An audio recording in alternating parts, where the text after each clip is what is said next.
Grab your scrap fabric and your favorite cup of tea. It's time to turn those leftover pieces of fabric into something beautiful. Are you drowning in fabric scraps? Wondering if they'll ever see the light of day? Imagine transforming those seemingly useless bits into stunning, unique quilt blocks.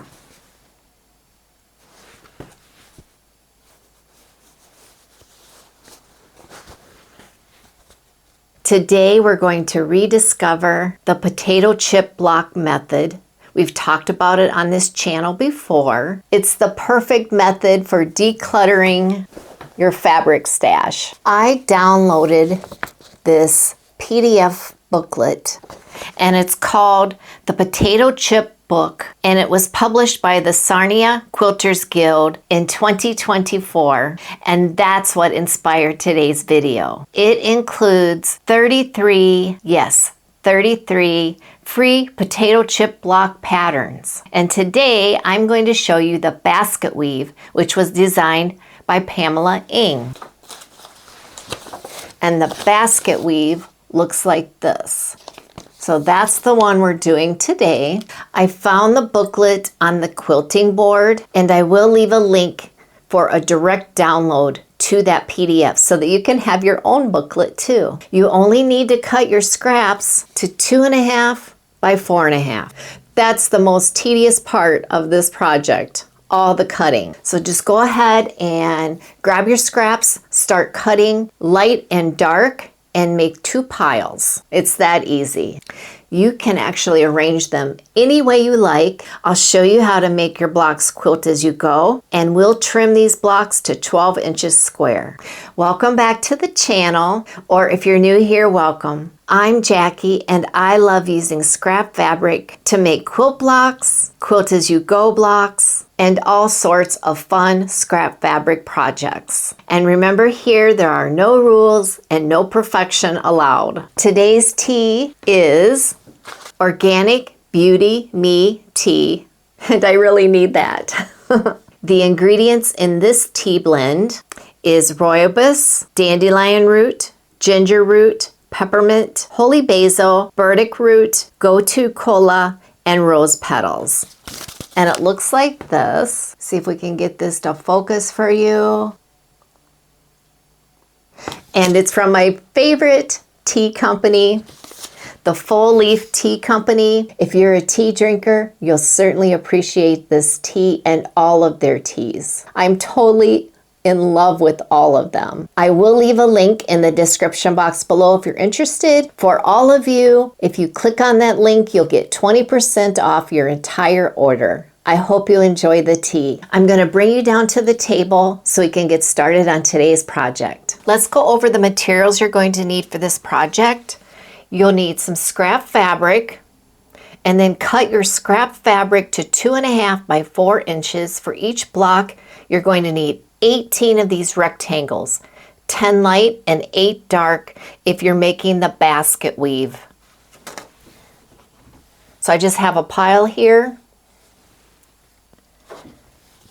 and a pile of my lights. Then you will need a 12.5 inch square piece of batting or flannel, whatever you're using. We will trim this to 12 inches when we're done, but it's always nice to have a little extra. And then pick any scrap fabric for your backing. And I just chose this one, because this is a scrappy quilt, so I'm not worried about what's on the back. You'll need a ruler for trimming your blocks, pins, clips, or glue, scissors or rotary cutter, and your sewing machine and thread. Like I said, we're going to be doing the basket weave, but let me show you a little bit of this book. And don't mind my little mess here. You could do abstract tiles, a 4-leaf clover, a basic one, and then there's even a diagram in the back so that you can design your own. How fun is that? Here's some zigzags, all from 2.5 by 4.5 rectangles. This one is called Wow. And can you see the W's and the O's? How fun would that be? Plus and minus, there's plaid, all kinds of fun. But I decided on the basket weave. And what I did is I just kind of made my own diagram for the potato chip block. And I just indicated where my whites were, my darks, and my whites again, just so I could keep on track. And here are 3 that I've already made. And there's the back. This one, I did Quilt-As-You-Go. And then these, I made the quilt top and then quilted it to the backing and the batting. But I'm going to show you how I am doing the Quilt-As-You-Go, because we like easy here. And once I figured that out, I was very happy. So let's move these to the side.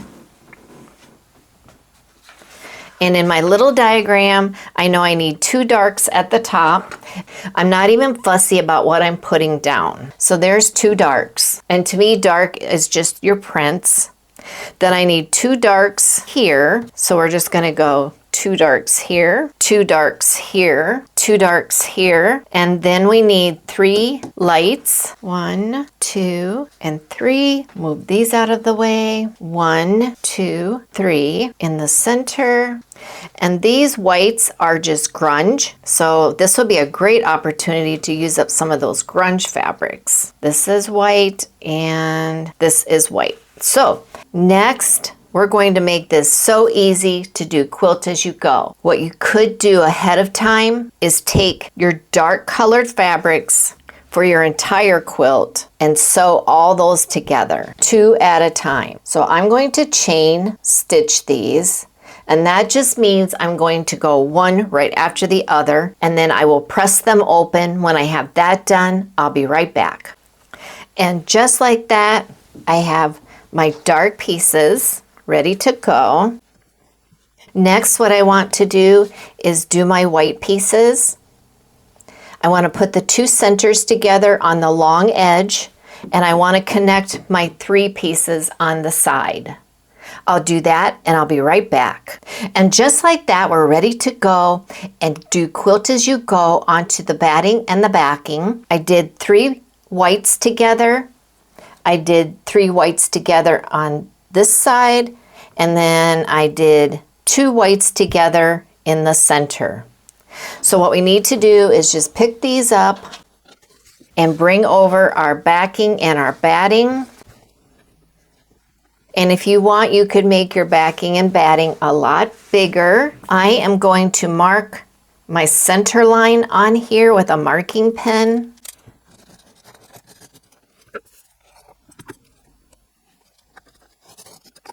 There you go. I'm going to bring in my center pieces, the 2 whites. And I'm going to put that in the center. And I'll know that's the center by just folding that in half. And then all you'll need to do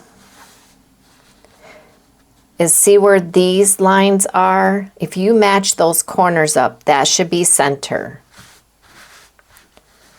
It's going to be pretty close.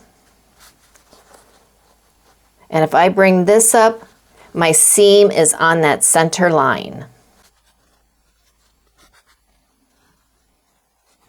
And I'm just making sure, move that over a little. All right, next, and if you want, you can add a little glue at this time to base that onto the batting. And I'm just putting some dots here just to hold that.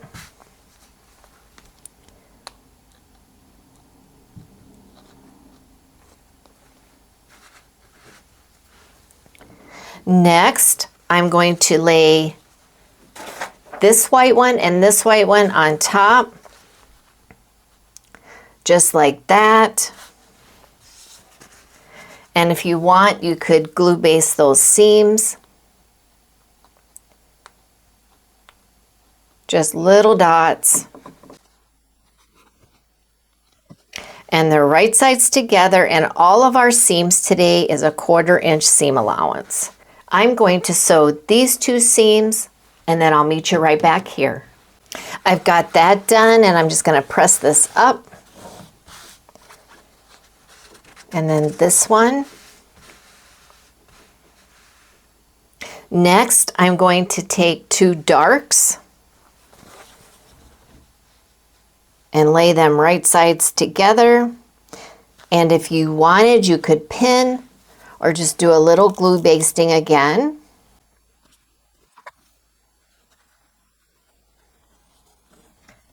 And when I do glue baste my seams, I do set it with an iron. And then put these 2 together.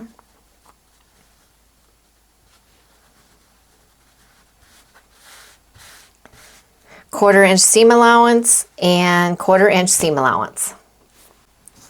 Next, we are going to do our 2 darks at the top. These 2. And cut these strings off here.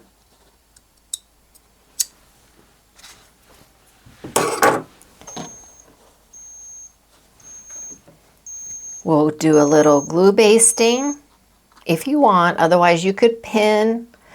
Or if you're like me, sometimes I get brave and I don't pin or baste at all.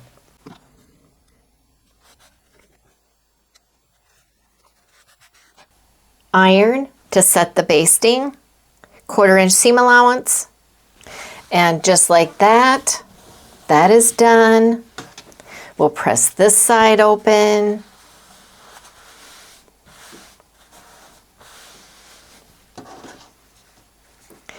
All we have left are our light sides.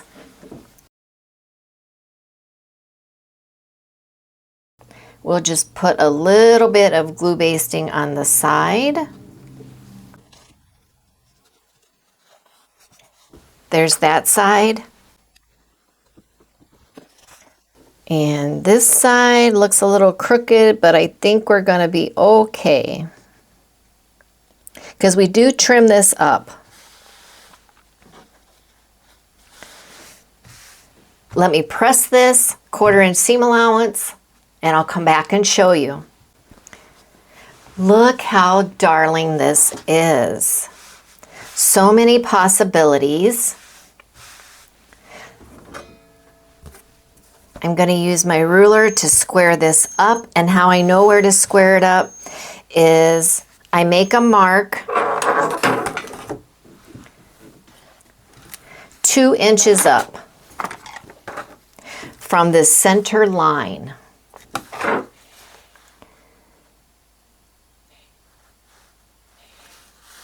Now, you know, I can't really measure very well, so this might be a little off, but it should be 2 inches right there.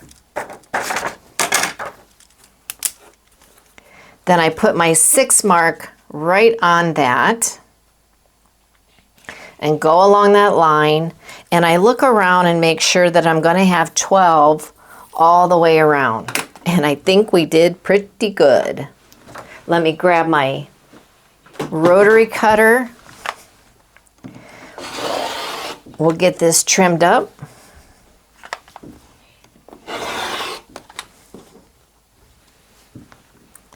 I'll pick this up, turn it around.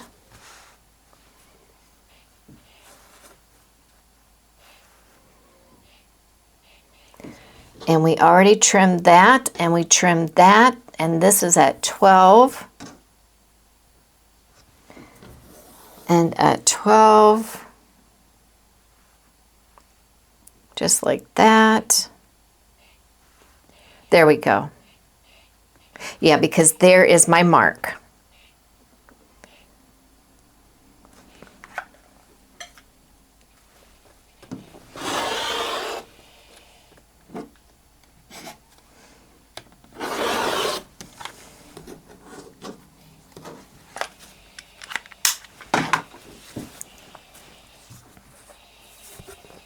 And just like that, we have another block to add into our collection.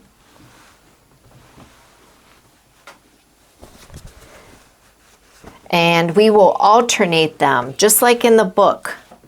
If you alternate them, they're going to look like this. So I'm going to do 4 by 4, but I won't do that on camera because it would take me forever. So then you would just lay it out like this. How cute, right? And let me see if I can move my sewing machine here so I can lay a couple more out for you. And then this one would go like that. It will be so cute.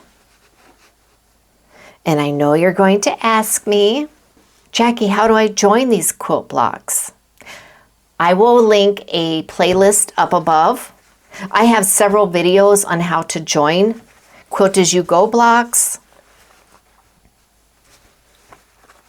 But I like these blocks because they're larger. They won't take as many. Let's say if you needed to make a lap quilt for a gift for someone, it won't take any time at all.